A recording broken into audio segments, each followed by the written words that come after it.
Imagine that every time you slump over your phone, you're not just straining your back, you're quietly dimming your inner light. Sounds dramatic, but stay with me. Across cultures, from yoga and qigong to Christian and Sufi mysticism, the spine is seen as a sacred channel, a ladder, a tree of life, a pillar connecting earth and heaven. Modern science, meanwhile, calls it your central highway of nerves, carrying signals that shape how you feel, think, and even perceive meaning. In this video, we're going to explore your spine as both a biological structure and a spiritual pathway. We'll break down what traditions actually say, what modern research really shows, and how to work with your spine intentionally, without magical thinking, but also without dismissing the deeper, felt experiences people report. By the end, you'll see how the way you sit, stand, and move might be silently shaping your spiritual life, for better or for worse. To really understand the link between your spine and spiritual growth, we need to stand in two worlds at once: the world of anatomy and the world of inner experience. On one side, the spine protects the spinal cord, anchors posture, and shapes how your nervous system responds to stress and safety. On the other side, many traditions describe it as a subtle channel where energy, attention, and even grace move. In this video, we'll explore that bridge: chakras and nerve plexuses, kundalini and the autonomic nervous system, posture and prayer. We'll stay grounded but open-minded, respecting both science and centuries of lived spiritual practice. If you're curious about meditation, yoga, breathwork, or simply living more awake in your body, this is for you. If that resonates, consider subscribing and tapping the notification bell so you don't miss future deep dives. And stay with me until the end, where I'll guide you through a simple spine alignment ritual you can start today. Let's start with the physical reality of your spine, because any authentic spiritual work has to respect the body. Your spine is made of 33 vertebrae stacked from the base of your skull to your tailbone, with discs acting like shock absorbers. Inside that bony column runs the spinal cord, a thick bundle of nerve fibers that connect your brain to the rest of your body. When you move, feel, or even imagine something, signals race through this system. Chronic tension, injury, or misalignment can change these signals, amplifying pain, dulling sensation, and triggering stress responses. That matters spiritually because your ability to sit still, feel subtle sensations, or open to awe depends on how safe and regulated your nervous system is. So before we talk about mystical energy, recognize this: caring for your spine is caring for your inner life. Stretching, strengthening, and aligning your back isn't vanity. It's literally tuning the instrument through which consciousness experiences the world. Now let's look at how different wisdom traditions describe the spine. In yoga and tantra, we hear about the Sushumna Nadi, a central energy channel running along the spine, and Kundalini, a dormant spiritual force said to rest at the base, coiled like a serpent. In many depictions, awakening means this energy rises upward, activating chakras, or energy centers, along the way. In Taoist Qigong, we find the microcosmic orbit, circulating energy up the spine and down the front of the body. In Kabbalah, the central pillar of the Tree of Life echoes this vertical alignment. Even Christian mystics sometimes speak of a ladder of ascent within. Whether you take these literally or metaphorically, they point to the same intuition.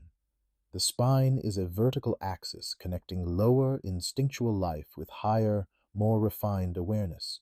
You might call it energy, grace, or simply attention. But the pathway is almost always drawn right through the center of your back. Let's bridge chakras and the nervous system without forcing them to be the same thing. In yogic maps, chakras are subtle energy centers along the spine: root, sacral, solar plexus, heart, throat, third eye, and crown. Each is associated with psychological themes: safety, creativity, will, love, expression, insight, transcendence.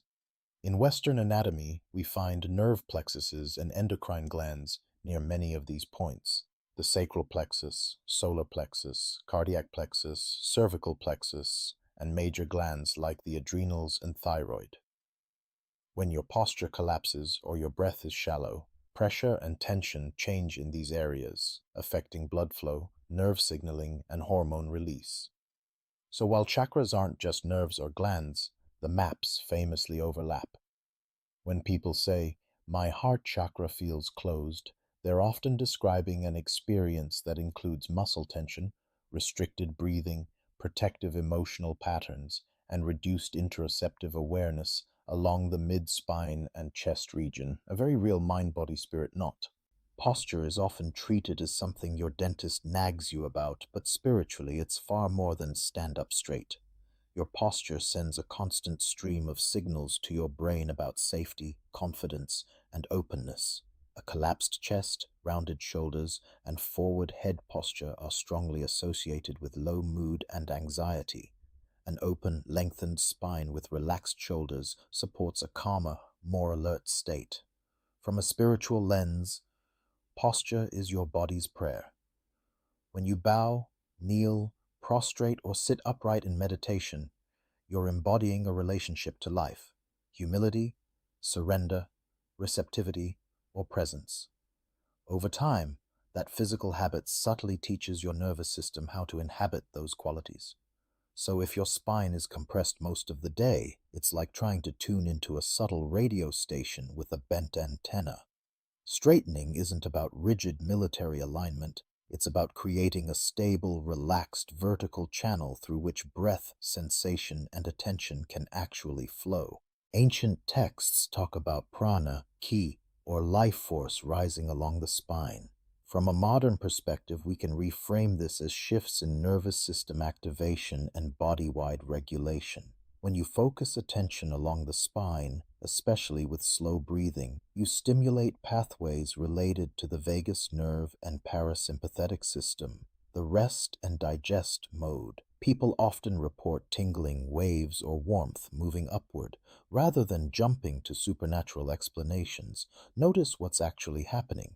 More awareness of subtle sensations, release of muscular holding patterns, and a recalibration of how your brain maps the body.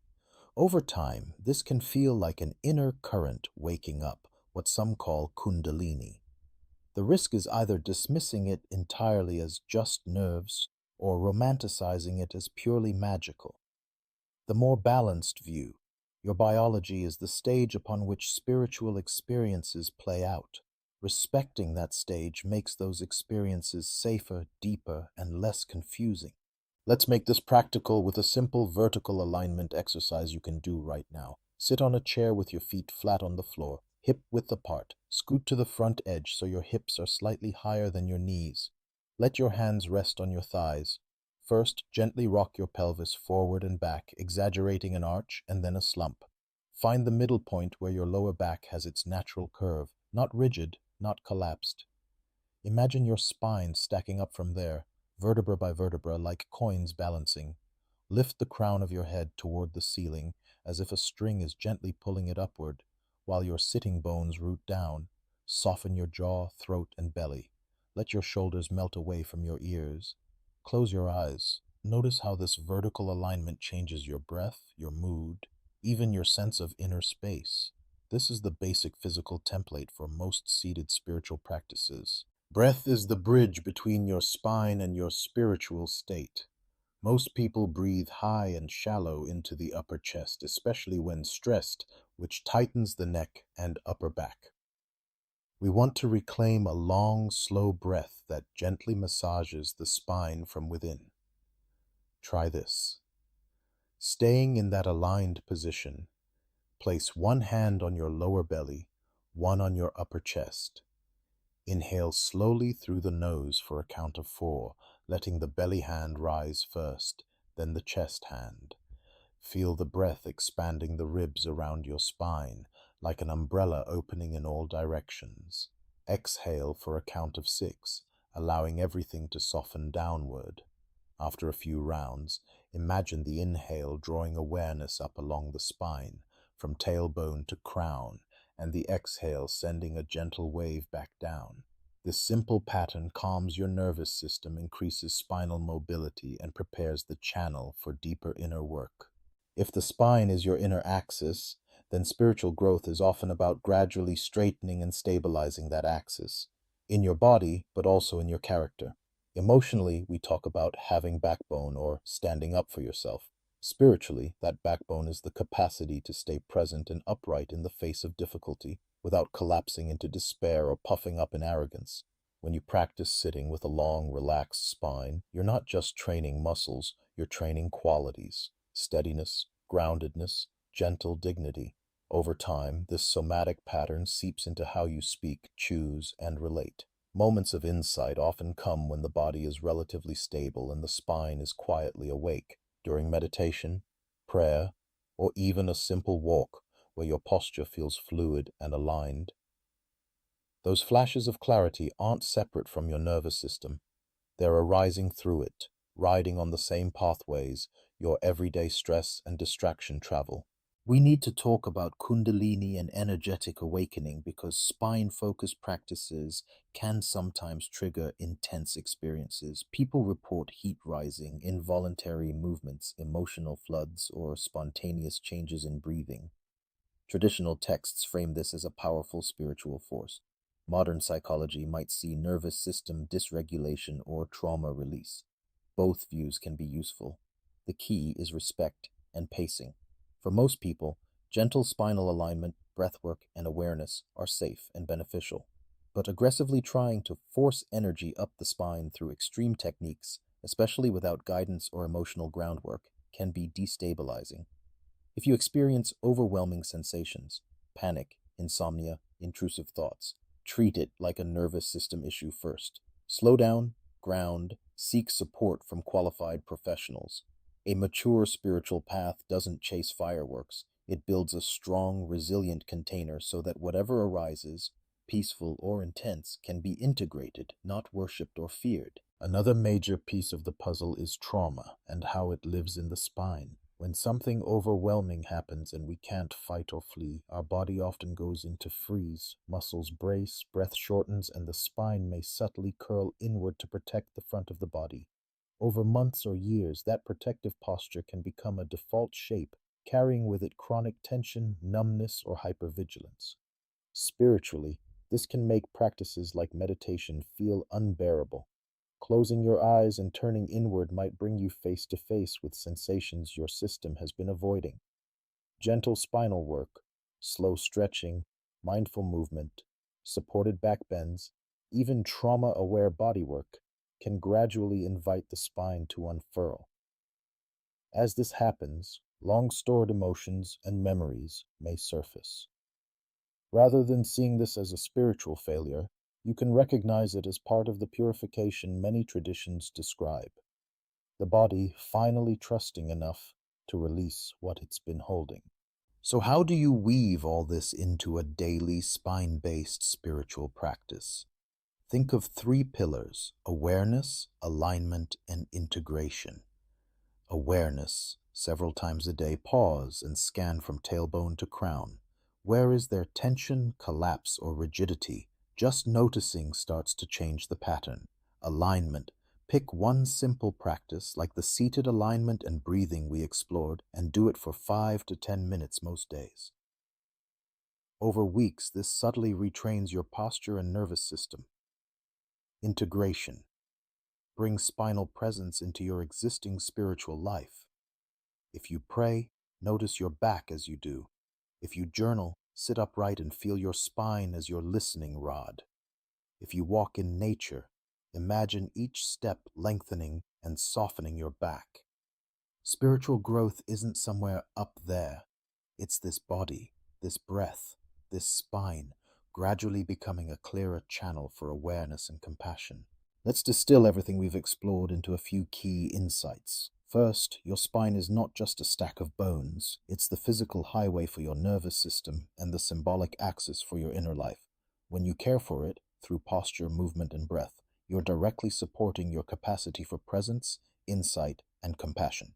Second, ancient maps like chakras and kundalini, and modern concepts like nerve plexuses and regulation may be describing different layers of the same lived reality. You don't have to choose between them. You can let them inform one another. Third, small, consistent practices matter more than dramatic breakthroughs.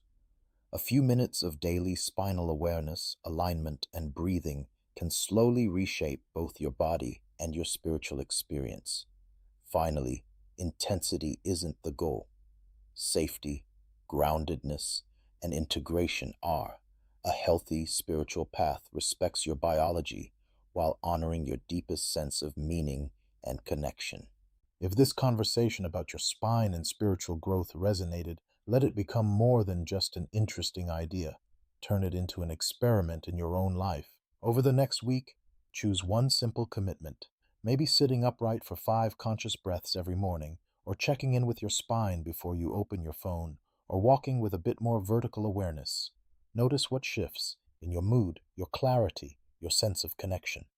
If you found value here, you'll likely appreciate future explorations where we go deeper into chakras, nervous system regulation, and practical spiritual exercises, all grounded in real-life embodiment. If you haven't yet, you're warmly invited to subscribe and tap the notification bell so you're there for those next steps.